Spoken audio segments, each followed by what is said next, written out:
So I'm going through here and cleaning up edges, establishing where the gradation is going to go. Where's my light being, where's the shadow being cast?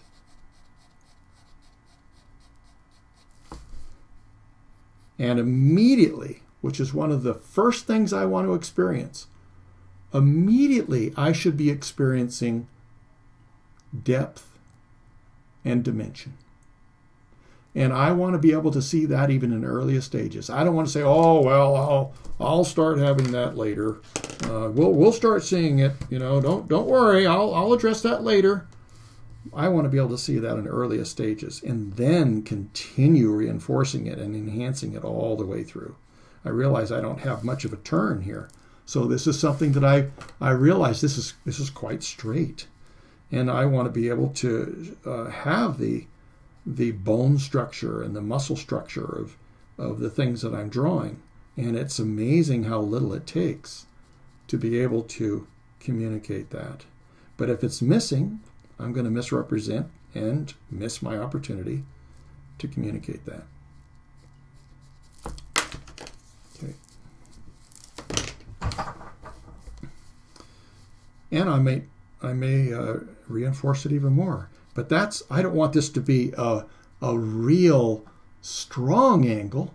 But look at how it comes, and it does turn. Notice where it turns. And then when it comes this way, this isn't straight. This has a little curve this way and up and over. And then the shadow makes this look like it's a little bit curved. And so there's all kinds of fun things to do. But first of all, I want to know which way the shadow is being cast. So you'll notice I'm not putting my gradations on this finger yet, even though it goes both ways. I'm not worrying about that yet.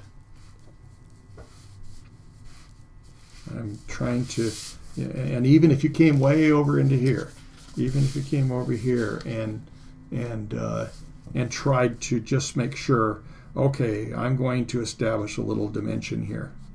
Some of the darker places, I'm going to have a clean edge, and I'm going to cast a shadow this way. Okay.